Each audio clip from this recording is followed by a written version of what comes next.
Hello दोस्तों, प्रतिमा GS academy पे आप सभी का स्वागत है। दोस्तों, समीक्षा अधिकारी को टारगेट करके आज से हिंदी प्रारंभ हो रही है। पर्यायवाची से शुरू करते हैं और ये हिंदी कई अलग अलग सोर्स से मैंने निकाल करके आपके लिए बनाया है और आप लोगों से निवेदन है कि अपने दोस्तों को भी शेयर कीजिए, जिससे ज़्यादा से ज़्यादा लोगों का कल्याण हो सके। शुरू करते हैं। खिड़की। खिड़की का पर्यायवाची वातायन होता है, वारी होता है, दरीचा होता है, दरीचा दरीचा दरीचा होता है, झरोखा होता है, झरोखा झरोखा होता है, गवाछ होता है, गवाछ गवाछ होता है, रोशनदान होता है। यानी कि जो खिड़की है, खिड़की पर्यायवाची का वही अर्थ निकलता है जो सेम अर्थ का शब्द हो, उसे पर्यायवाची कहते हैं। यानी खिड़की जो है वातायन, वारी, दरीचा, झरोखा, गवाच और रोशनदान। हमारी कोशिश होगी कि आपको यहीं पे याद हो जाए। खिड़की का क्या क्या हुआ? वातायन, वारी, दरीचा, झरोखा, गवाच, रोशनदान। अब आते हैं व्योम। व्योम का मतलब होता है आकाश या अंतरिक्ष। अंतरिक्ष होता है तो इसका पर्यायवाची भी है अंतरिक्ष, अंबर, नभ, अनंत, गगन, खगोल, फलक, आकाश, अभ्र, दिव, अनंत, शून्य, धव, तारापथ, पुष्कर, आसमान, दयु।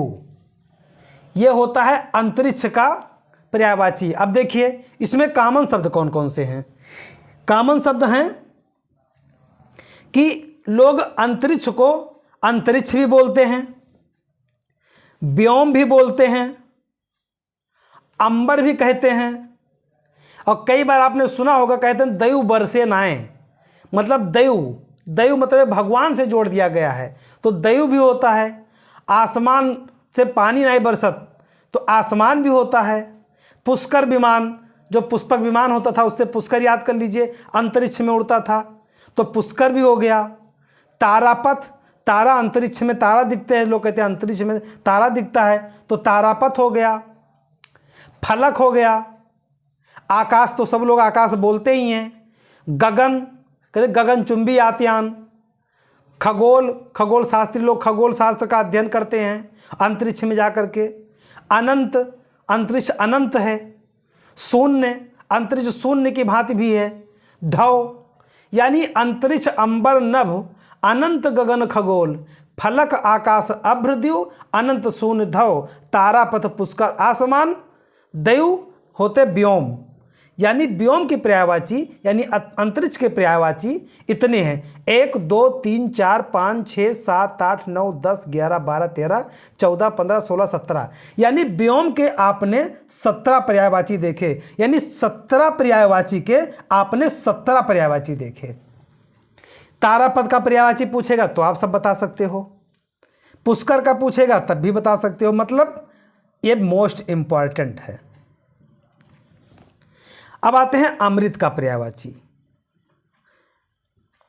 अमृत का पर्यायवाची होता है पीयूष, सुधा, अमीय, सोम, अमी, सुरभोग, जीवनोदक। यानी अमृत पियोगे तो जीवन से एकदम से मुक्ति पा जाओगे, कभी मरोगे ही नहीं, तो इसे बोलते हैं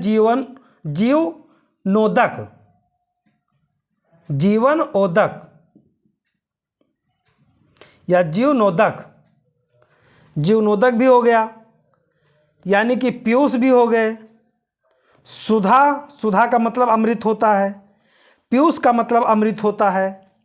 अमीय का मतलब अमृत होता है। सोम का मतलब सोमरस, सोमरस मतलब अमृत। अमी, अमी का मतलब अमृत होता है। सुरभोग, सुरभोग का मतलब अमृत होता है। जीवनोदक, अमृत पी लोगे तो जीवन से हमेशा मरोगे कभी नहीं, यानी कि अमर हो जाओगे, मतलब कि जीवनोदक होता है। यानी अमृत के भी पर्यायवाची आपको मिल गए, पीयूष, सुधा, अमीय, सोम, अमी, सुरभोग, जीवनोदक। बाण, बाण वही तीर जो धनुष बाण था उसी में का बाण, बाण का पर्यायवाची बिसिक। मान लीजिए कि अर्जुन के बाण के नाम, अब अर्जुन ने एक बाण रखा है, उस बाण में एक बिसिक नामक बाण है, एक तोमर नामक बाण है, एक नाराज नामक बाण है, सर नामक बाण है, इसु नामक बाण है, सायक नामक बाण है, चंचला नामक बाण है, बिजली नामक बाण है, तीर है, सिलीमुख नामक बाण है और आसुग नामक बाण है। यानी अर्जुन के तमंचे में बाण जितने हैं उनके अलग अलग नाम हैं। उन बाण में बिसिक बाण, तोमर बाण, नाराच बाण, सर बाण। बिसिक बाण, तोमर बाण, नाराच बाण, सर बाण। इदु बाण, शायद बाण, चंचला बाण, बिजली बाण। बिजली बाण जब मारते हैं तो एकदम बिजली एकदम कड़कने लगती है। और तीर और सिलीमुख, सिलीमुख मतलब होता है नोक वाला, सिलीमुख। तो सिलीमुख बाण, आसुक बाण, आसुक बाण से मारते हैं तो आग उगलने लगता है।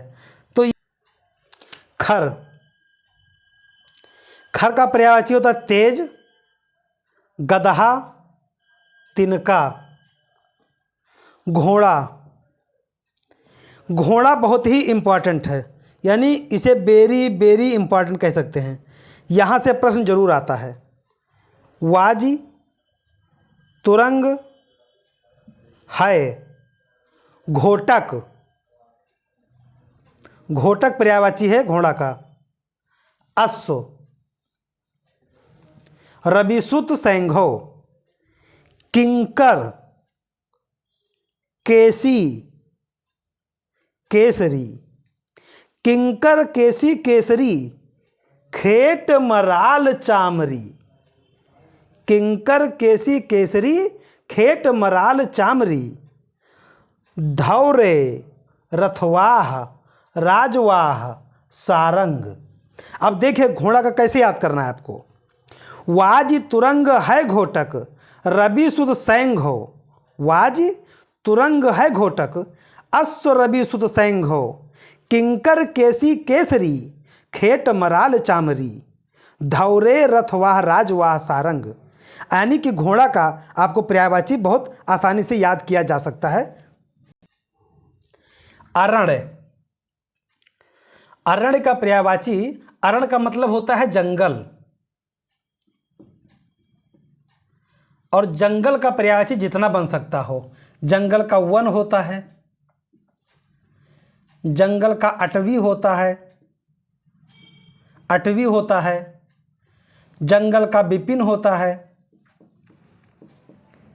विपिन होता है, जंगल का कानन होता है।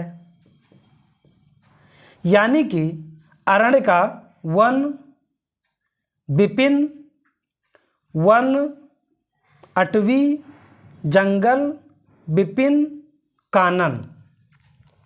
यानी अरण्य का विपिन, अटवी, कानन, जंगल ये पर्यायवाची होते हैं। तो ध्यान रहे कि एक केंद्र में रखिए जंगल को, और जंगल से उसे अरण्य भी कहते हैं, उसे कानन भी कहते हैं, उसे विपिन भी कहते हैं, उसे अटवी भी कहते हैं, उसे वन भी कहते हैं। अंग, अंग, अंग ये जो शरीर है हमारा ये अंग है। कह रहे हैं आदमी के कि इनके जैसे कोई बहुत बदतमीज लड़का होता है और कुछ इधर बदतमीजी करता है तो लोग बोलते नहीं ये लड़का के अंग अंग फरकत है। तो अंग का आप रखो बीच में, इसको ऐसे कर दो। अब उसको देखो अंग को क्या क्या कहते हैं, कलेवर, कलेवर कहते हैं अंग को। अंग को तन कहते हैं। आदमी कहते नहीं कि तन ढकने के लिए कपड़ा चाहिए, तो तन ढकने के लिए कपड़ा चाहिए तो अंग, तन मतलब अंग। अवय, लोग कहते हैं इनके अंग में बहुत ऐब है, यानी बहुत खराबी है, यानी अवय में खराबी है। अवय मतलब होता है अंग। वयु,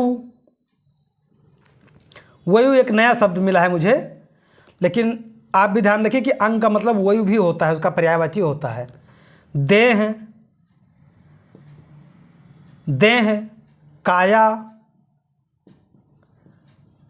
काया शरीर। बहुत लड़कियां अपनी खूबसूरती पे बहुत इतराती हैं, तो लोग कहते नहीं हैं कि शरीर है, ये काया है, एक दिन मिट्टी मिल जाएगा, काहे इतरा रहे हो।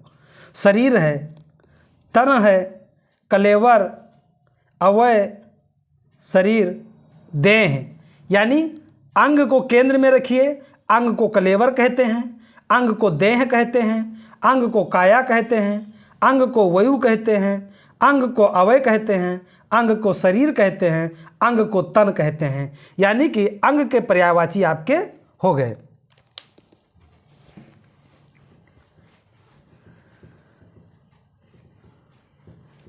यानी अंग भी हो गया। अब आता है अग्नि। अग्नि को रखिए केंद्र में,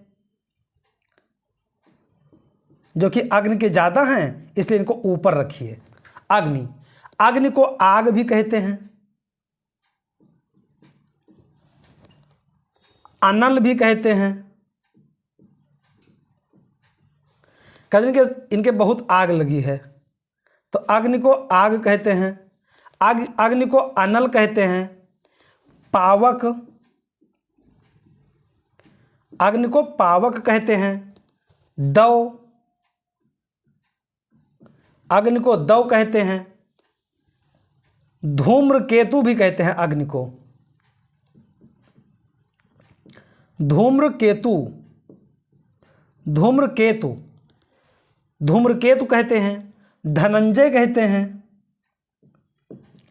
बहुत लोगों का नाम धनंजय होता है तो उनको कहो ए आग, यानी धनंजय का मतलब आग होता है। आग का मतलब अग्नि होता है। धूम्र का मतलब आग होता है। अनल का मतलब आग होता है। आग का मतलब आग होता है। दव का मतलब आग होता है। पावक का मतलब आग होता है। यानी जात देव, जात देव का मतलब भी आग होता है। हुतासन, हुतासन का मतलब भी आग होता है। वैश्वानर, वैश्वानर, वैश्वानर का मतलब भी आग होता है। ज्वाला, ज्वाला का मतलब भी आग होता है। वायुसखा, वायुसखा मतलब जो वायु का प्रिय हो, जितना तेज वायु चलेगा आग भी उतना तेज जलेगा। वाह, क्या मैंने तो शायरी बना दिया। वायुसखा, वायु का प्रेम है इनके प्रति। दहन, देखिए आग, पावक, अनल, दहन ये अग्नि के पर्यायवाची हैं। वायु सखा, ज्वाला, वैश्वानर, हुतासन, जात देव, धनंजय, धूम्रकेतु। उसके बाद है ज्वलन। भाई आग लगेगा तो जलन तो होगा ही, तो जलन से ज्वलन याद रखिए। कृषाणु, कृषाणु का मतलब भी आग होता है। रोहिताक्ष, रोहिताक्ष का मतलब भी आग होता है। वहिर, वहिर का मतलब भी आग होता है। और जात बेदस, जात बेदस का मतलब भी आग होता है। अब ये याद कैसे होंगे? अब यहाँ पे अग्नि रखिए और अग्नि को 4 लोगों को दे दीजिए अनल, ठीक। अब यहाँ से इन्हें हटा दीजिए। अग्नि का पर्यायवाची दव, पावक, अग्नि, अनल। अब यहाँ पे आप कीजिए जात देव को केंद्र में और जात देव को जोड़ दीजिए अग्नि से। अब धूमकेतु धनंजय जात देव हुतासन, ये भी अग्नि के हो गए। और यहाँ पे वैश्वानर, वायु सखा, वायु सखा का मतलब होता है आग। अब वायु सखा के बगल में कर दीजिए, यहाँ से वैश्वानर को हटाइए, यहाँ कर दीजिए वैश्वानर। वैश्वानर, दहन, ज्वाला, ये वायु सखा हो गए। और ज्वलन, कृषाणु, कृषाणु का ज्वलन, रोहिताक्ष, वहिर, जात वेदस। यानी आपको याद करने के सहूलियत से मैंने 5 5 4 4 करके विभाजित कर दिया। दव पावक, अग्नि आग अनल, अग्नि आग अनल दव पावक, धूमकेतु धनंजय जात देव हुतासन, ज्वाला वायु सखा आग वैश्वानर दहन, ज्वलन ज्वाला ज्वलन दहन वायु सखा वैश्वानर, कृषाण रोहिताक्ष वहिर जात वेदस। यानी अग्नि के पर्यायवाची आपके इतने हो गए। अब आते हैं अचल पे। अचल का मतलब होता है जो चल ना सके, और जो चल ना सके वो पर्वत होता है। यानी अचल का मतलब होता है, अचल यहाँ कर लीजिए, इनको घेरे में लीजिए। अचल का मतलब होता है गिरी, अचल का मतलब होता है शैल, अचल का मतलब होता है नग, अचल का मतलब होता है महीधर, अचल का मतलब होता है आद्री। यानी अचल के पर्यायवाची कौन कौन हो गए? गिरी, शैल, नग, महीधर, आद्री। अचल के मतलब गिरी, शैल, नग, महीधर, आद्री। अब अचला, अचल, अचला, देखिए इसमें मात्रा बड़ा का लग गया तो अचला हो गया। अब अचला को यहाँ पे रख लीजिए। अचला का मतलब होता है पृथ्वी, अचला का मतलब होता है क्षिति, अचला का मतलब होता है धरा, अचला का मतलब होता है वसुंधरा,